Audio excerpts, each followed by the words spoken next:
फाइली छात्रों, कक्षा 9वीं, विषय आपका हिंदी, सेट वी का त्रैमासिक परीक्षा 2024-25 का आपका यहाँ पे पेपर आ चुका है। तो मेरे प्यारे रसगुल्लों, अगर आप चाहते हैं कि हिंदी के पेपर में पूरे 75 में से 75 नंबर लेके आएँ, तो इस वीडियो को एक एक क्वेश्चन अच्छे से रट लेना। यकीन करो, पहले पेपर में आप यहाँ पे गर्दा उड़ा दोगे। तो चलिए फटाफट देखते हैं। सबसे पहले देखिए, आपके इसमें कुछ निर्देश दिए गए हैं। निर्देश में क्या लिखा है? सभी प्रश्न करना, हल करना अनिवार्य है। 1 से 5 तक क्वेश्चन देखिए आपके वस्तुनिष्ठ वाले होंगे, यानी 30 नंबर के आपके ऑब्जेक्टिव हैं। और 6 से 70 तक के क्वेश्चन, प्रत्येक आपके जो क्वेश्चन होंगे ना 6 से लेकर 70 तक, ये आपके 2 नंबर वाले हैं। इनको ज़्यादा आपको बड़ा आंसर लिखना नहीं है, मात्र आपको 30 शब्दों में लिखना है, ठीक है। तो बिल्कुल इंस्ट्रक्शन ध्यान से पढ़ना। 18 से लेकर 20 तक क्वेश्चन आपके 3 अंक वाले हैं और 75 आपका इनका शब्द सीमा है। 21 से 23 देखिए, 21, 22, 23 आपके तो 3 क्वेश्चन होंगे, ठीक है, 4 क्वेश्चन हो जाएंगे। तो इनके आपके सब सीमा आपको 120 शब्दों में लिखना है। देखिए, सबसे पहला आपका इसमें आता है सही विकल्प का आपको चयन करना है। 6 नंबर क्वेश्चन आपको दिया गया है। देखिए, रस खान किस भक्ति के कवि हैं? राम भक्ति शाखा, शिव भक्ति शाखा, कृष्ण भक्ति शाखा, या फिर देखिए आपका प्रेम मार्गी। तो आपको देखिए जानते हैं, सिंपल सा आंसर है आपका जो रस खान है ना, ये आपके कृष्ण भक्ति शाखा के कवि हैं। तो आपको आंसर सा नंबर में लगाना है। क्वेश्चन देखिए दूसरा, कैदी और कोकला किसकी रचना है? रामधारी सिंह दिनकर की, माखनलाल चतुर्वेदी की, महादेवी वर्मा की, या फिर आपका जयशंकर प्रसाद। तो देखिए, रामधारी सिंह दिनकर की आप इनका जानते हैं रचना, ठीक है, ठीक। और इसके अलावा देखिए, जयशंकर प्रसाद का आपका यहाँ पे एक घूंट हो गया, ठीक है, आंसू लहर झरना, ये आपके इनकी रचना कहलाते हैं। और इसके साथ देखिए, महादेवी वर्मा क्या है यहाँ पे? रश्मि, निहार, निर्जा, यामा, ये आपकी इनकी रचनाएं हैं। और रामधारी सिंह दिनकर का एक प्रसिद्ध उपन्यास है, देखिए आपका यहाँ पे उसे महाकाव्य भी कहा जाता है, उर्वशी। तो आपका इनका है। माखनलाल जो आपका कैदी और कोकिला है, ये आपका बी नंबर आंसर हो जाएगा, माखनलाल चतुर्वेदी, ठीक है। चलते हैं आपके नेक्स्ट क्वेश्चन पर। देखिए, रस के बिना काव्य माना जाता है सजीव, नीरस, व्यर्थ, या फिर देखिए आपका सार्थक। तो देखिए, रस के बिना जो आपका काव्य है ना, यहाँ पे आपका नीरस माना जाता है। तो आपको आंसर देखिए 12 नंबर में करना है। इसके बाद देखिए, थोड़ा सा जूम कर लेते हैं। तो देखिए, आपको जूम ऐसे यहाँ पे क्वेश्चन अगला देखिए, क्वेश्चन दिखा है आपका। देखिए, मेघ आए बड़े बन ठन के, सवर के पंक्ति में अलंकार है, अनुप्रास, उपमा, मानवीकरण, या फिर देखिए आपका उत्प्रेक्षा। तो देखिए, सिंपल सा क्वेश्चन है। अगर मैं इसके आंसर की बात करूं, तो आपको देखिए सिंपल तरीके से आपको इसमें अनुप्रास अलंकार कर देना है, ठीक है। क्या करना है? देखिए, देखिए बा, जब किसी, देखिए कोई आपका वाक्य है, तो उसमें जब आपका वर्ण की आवृत्ति 2 या 2 से अधिक, देखिए इसमें बा लिखा है, एक बार आया, 2 बार आया, ठीक है। यानी बा आपका जो वर्ण है ना 2 बार आ गया, तो जो वर्ण की आवृत्ति 2 या 2 से अधिक बार हो, वहाँ पे अनुप्रास होता है। उपमा देखिए, अगर उसमें सा सी सम ऐसे शब्द आए तो उपमा अलंकार कहलाता है। उत्प्रेक्षा में देखिए, जानहु, मानहु, है ना, जानू और मानू ऐसे शब्द आते हैं, तो आपका देखिए उत्प्रेक्षा अलंकार होता है। चलते हैं आपके नेक्स्ट क्वेश्चन पर। देखिए, कांजी हाउस का चौकीदार लालटेन लेकर आता है, हाजिरी लेने, खाना देने, मारने, फिर इनमें से कोई नहीं। तो देखिए, आपको आंसर जो है आ नंबर, हाजिरी लेने करना है। इसके बाद देखिए क्वेश्चन, किस समास में दोनों पद प्रधान होते हैं? द्विगु, तत्पुरुष, द्वंद्व, या फिर आपका कर्मधारय। तो देखिए, किस समास में दोनों पद प्रधान होते हैं? तो आपको यहाँ पे देखिए दोनों में आपका होता है द्वंद्व में, ठीक है। जैसे माता और पिता और भाई और बहन आपका ये आता है। द्विगु में क्या होता है? आपका संख्यावाची होता है। तत्पुरुष में देखिए आपका इसमें वचन होता है, ठीक है। और कर्मधारय में आपका देखिए तुलना किया जाता है। तो इस प्रकार आंसर करना है। इसके बाद चलते हैं, देखिए आपका यहाँ पे क्वेश्चन आपका दूसरा आता है। यहाँ पे कौन सा आता है? देखिए, आपके रिक्तस्थान वाले क्वेश्चन आते हैं। यहाँ पर देखिए क्या लिखा गया है, एक भारतीय आत्मा को डैश डैश को कहा जाता है, माखनलाल या फिर महादेवी वर्मा। 6 number question. तो आपको इसमें देखिए आपका माखनलाल चतुर्वेदी आपको आंसर करना है। इसके बाद देखते हैं, देखिए कैदी और कोयल दोनों ही डैश डैश देश के वासी हैं, स्वतंत्र हैं, फिर देखिए आपका गुलाम है। तो देखिए, सिंपल सा आपको आंसर करना है। यहाँ पे आपका जो है, देखिए इसमें आपका आंसर जो है आपको इसमें गुलाम कर देना है, ठीक है। तो आप इसमें गुलाम करिएगा। इसके बाद क्वेश्चन देखिए तीसरा नंबर, क्या दिया गया है? वर्णिक छंद में डैश डैश की गणना की जाती है, वर्णों की फिर मात्राओं की। तो वर्णिक में हमेशा आपका वर्णों की ही गणना की जाएगी, ठीक है। इसके साथ देखिए, करुण रस का स्थायी भाव क्या होता है? करुणा फिर शोक, तो करुण का आपका यहाँ पे शोक होता है, ठीक है। तो आप इसमें शोक कर दीजिएगा। इसके बाद गधे का एक छोटा भाई भी था, उसका नाम क्या था? बैल फिर कुत्ता। तो देखिए आपको इसमें इसमें आपका जो है ना, इसमें देखिए गधे का छोटा भाई था, उसका आपका जो है नाम जो है ना, आप इसमें कमेंट करके बताइएगा। ये क्वेश्चन आपके लिए छोड़कर रखा हुआ हूँ। बे शब्दांश जो शब्द बनाते समय आरंभ में लगते हैं, वे कहलाते हैं उपसर्ग फिर प्रत्यय। देखिए जो आरंभ में लगता है उसे कहते हैं आपका उपसर्ग कहते हैं, और जो अंतिम में आपका जुड़ता है लास्ट में उसे प्रत्यय कहते हैं। ठीक है, जैसे अनुरूप, अभिमान, ये आपके उपसर्ग वाली हो जाएगी। प्रत्यय में देखिए यहाँ पे मिठाई वाला, गाड़ी वाला, है ना, ऐसे शब्द आपके हो जाते हैं। इसके बाद देखिए सही जोड़ी आता है। सही जोड़ी में देखिए क्या दिया गया है, दुर्लभ का। दुर्लभ क्या हो जाए, देखिए यहाँ पे जो कठिनता से प्राप्त होता हो तो आप इसको मिला दीजिए। इसके बाद कबीरदास की देखिए रचना कौन सी है, तो कबीरदास की आपकी रचना है देखिए साखी, साखिया, शबद और रामायणी। सम्मानी देखिए क्या होगा आपको यहाँ पे, यानी आपका आदर योग हो जाएगा।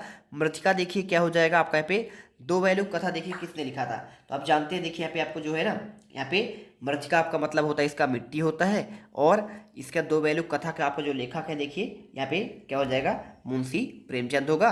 और जहरीला क्या होता है, देखिए यहाँ पे आपका हो जाएगा ये आपका सांप होता है। तो इस प्रकार से आपको आंसर करना है। इसके बाद देखिए आपका आता है इसमें एक वाक्य में उत्तर, एक शब्द फिर एक वाक्य। छायावाद के चार प्रमुख आपके स्तंभ कवि कौन कौन से हैं, ये देखिए आपको 6 नंबर वाले क्वेश्चन है।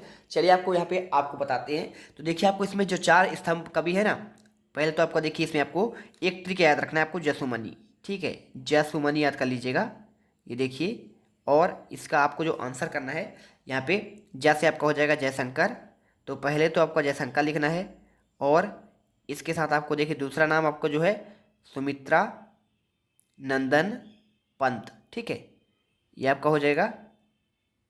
और तीसरा आपका जो नाम हो जाएगा देखिए म से आपका महादेवी वर्मा, तो आप यहाँ पे महादेवी वर्मा का लीजिएगा। और इसके बाद आपका जो चौथा आता है नी से सूर्यकांत त्रिपाठी निराला। ठीक है, सूर्यकांत त्रिपाठी, और इसके बाद आपको यहाँ पे निराला, इनका आपका देखिए यहाँ पे इस प्रकार से आपको आंसर करना है। इसके बाद देखिए आपको ये चार स्तंभ कभी मान जाएंगे, आपको इनका नाम याद कर लेना है। इसके बाद देखिए रसखान किसके अनन्य भक्त थे, तो आपको बताना पड़ेगा इसमें श्री कृष्ण के। ठीक है, तो आप आंसर इसमें देखिए क्या करेंगे, श्री कृष्ण आप यहाँ पे आंसर करेंगे। प्रबंध काव्य के दो भेद कौन कौन से हैं, देखिए आपका यहाँ पे होता है एक प्रबंध काव्य, प्रबंध काव्य, और एक आपका होता है यहाँ पे मुक्तक काव्य। ठीक है, ये आपको आंसर याद करना है। इसके बाद जिस काव्य का आनंद पढ़कर या सुनकर लिया जाता है उसे क्या कहते हैं, तो यहाँ पे इसे कहते हैं रस कहते हैं। ठीक है, इसके बाद रचना के आधार पर वाक्य के कितने भेद होते हैं, तो रचना के आधार पर आपका यहाँ पे 3 भेद होते हैं। कितने होते हैं, देखिए 3 भेद। कौन कौन से होते हैं, देखिए यहाँ पे साधारण, साधारण वाक्य, और यानी इसे सरल वाक्य भी कहते हैं, सरल वाक्य। ठीक है, और एक होता है आपका मिश्रित, और एक होता है आपका संयुक्त वाक्य। तो इस प्रकार से देखिए आपको अगर कोई आपसे अर्थ के आधार पर पूछता तो यहाँ पे आपको 8 प्रकार का लिखना पड़ता है। ठीक है, रीढ़ की हड्डी एकांकी किस समस्या पर आपका आधारित है, तो आपको देखिए यहाँ पे आपको आंसर करना था इसमें दहेज, तो आप आंसर इसमें दहेज कर देंगे। इसके बाद देखिए यहाँ पे देखिए पूरा आंसर कर लीजिए। आपको यहाँ पे क्वेश्चन चौथे का आंसर आपको यहाँ पे दिए गए हैं। पांचवें देखिए सत्य असत्य का आपको चयन करना है। सत्य असत्य का चयन कैसे करेंगे, यहाँ पे आपको देखिए रसखान के गुरु का नाम क्या आपका विट्ठल दास था, तो आपको देखिए इसमें आपको सत्य करना है। ठीक है, तो आप इसमें क्या करेंगे, सत्य करेंगे। इसका आंसर देखिए आपको मैं यहाँ पे दिखा दे रहा हूँ, ये देखिए आपको इसमें जो है ना यहाँ पे आपको सारे आंसर मिले चौथे का आंसर। इसके बाद आपको देखिए आपको यहाँ पे सत्य असत्य वाले का आंसर, रसखान के गुरु का नाम क्या विट्ठल दास था, आपको इसमें सत्य करना है। और इसके बाद देखिए अगला क्वेश्चन देखिए मात्रिक छंद में क्या मात्राओं की गणना होती है, तो आपको यहाँ पे इसमें आपको सत्य करना है। रसयुक्त वाक्य क्या आपका काव्य कहलाता है, तो कथन क्या आचार्य विश्वनाथ का है, तो ये देखिए आपका ये भी सत्य हो जाएगा। और अगला देखिए यहाँ पे झूरी बैलों को देखकर गदगद हो गया, तो देखिए आपको इसमें सत्य करना है। और विचार विनिमय के माध्यम से क्या भाषा कहते हैं, ये भी आपका देखिए यहाँ पे सत्य हो जाएगा। इसके अलावा देखिए छंद को पढ़ने के प्रवाह को क्या आपका गति कहलाता है, तो आपको यहाँ पे असत्य करना है। इसके बाद देखिए क्वेश्चन आपका यहाँ पे क्या आता है, क्वेश्चन 5वां आता है भक्ति का आपको देखिए क्या इसे स्वर्णयुग क्यों कहा जाता है, आपको इसके आंसर लिखना है। चलिए आपको इनके आंसर आपको देते हैं, सिंपल तरीके से आपको इनका आंसर आपको मिल जाएगा। देखिए सबसे पहले आपको मैं क्वेश्चन नंबर 5 का आंसर देता हूँ, तो आपको आंसर देख लीजिए, आपको यहाँ पे ये मिल जाएगा।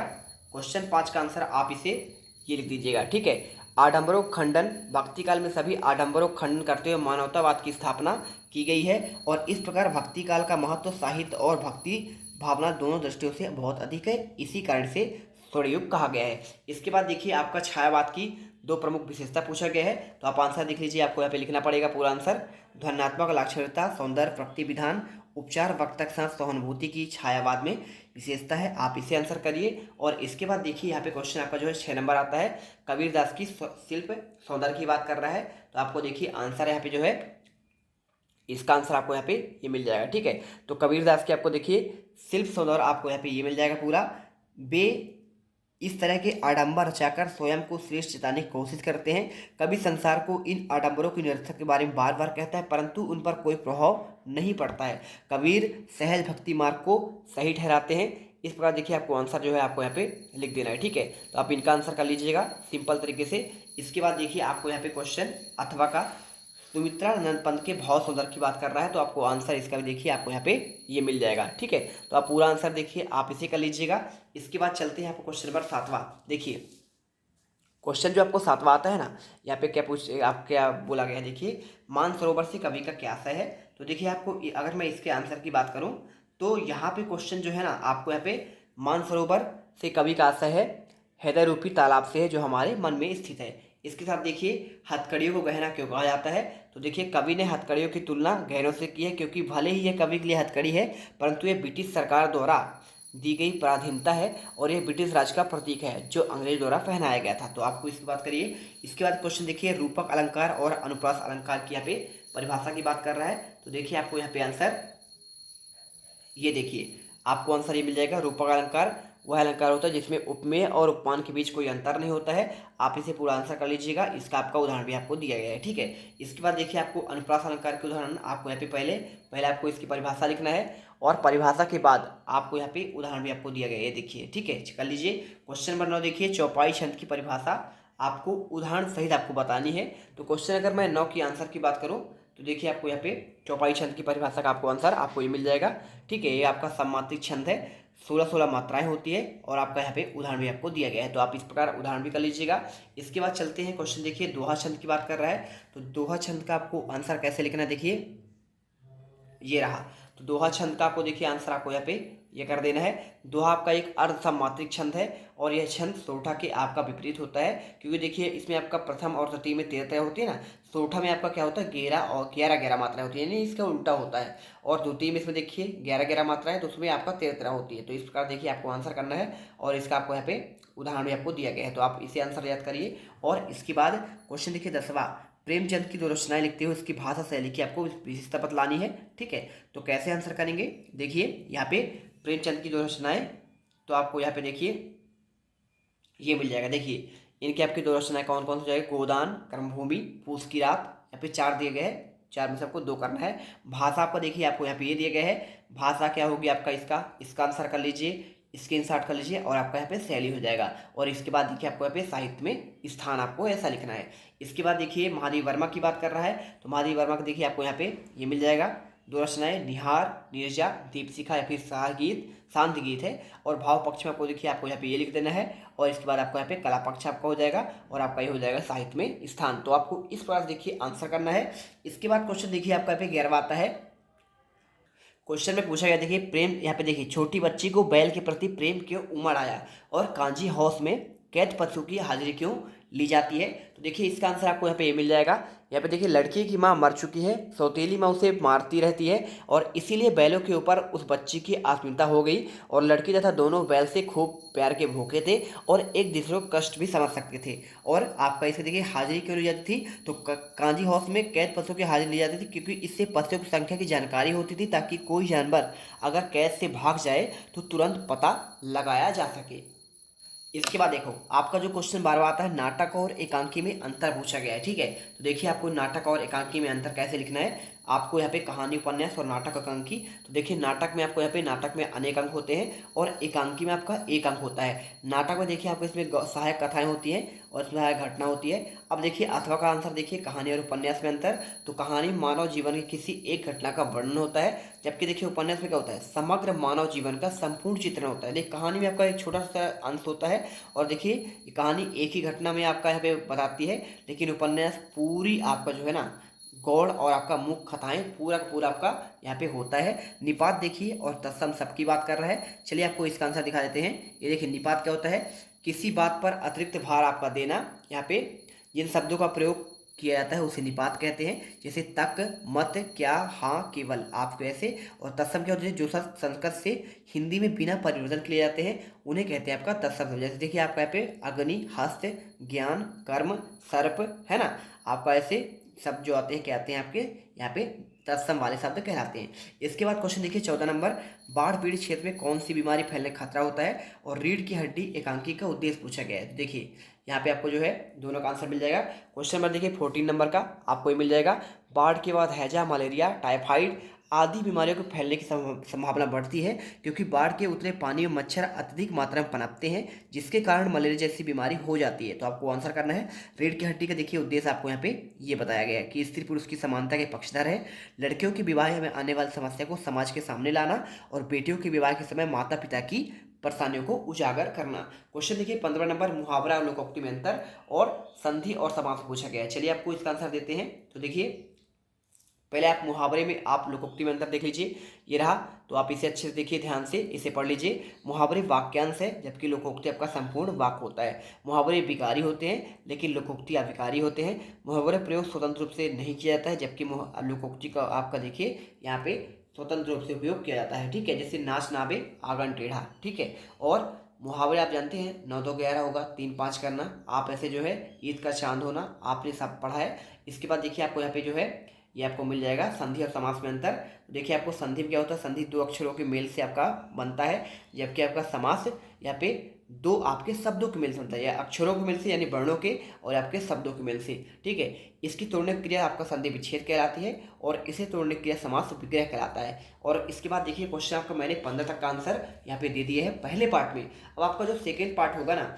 उसमें आपको देखिए पूरे आपके आगे के यहाँ पे क्वेश्चन 23 तक के आंसर आपको नेक्स्ट आपकी वीडियो में मिलेगा, क्योंकि देखिए वीडियो बहुत लंबा बन जाएगा, इसलिए हम चाहते हैं सेकेंड पार्ट में पूरा किया जाए। इसके लिए आपको करना क्या है, सबसे पहले तो देखिए अगर आप यहाँ पे त्रैमासिक के एग्जाम में, जैसे आपने क्लास 8 के पेपर में धमाल मचाया है, अब आपकी बारी है क्लास 9 की, हम पर छोड़ दीजिए। सेट वी को अच्छे से रेडी करिए, ये क्वेश्चन पेपर आपके एग्जाम में आने वाले हैं। और इसके साथ आपको एक टेलीग्राम का लिंक इस वीडियो कमेंट बॉक्स में दिया जा रहा है, फटाफट जाकर ज्वाइन कर लेना जिससे आप क्या कर सकें, यहाँ पे टॉपर्स बन सके। मिलते हैं नेक्स्ट वीडियो पर। जय हिंद, जय भारत।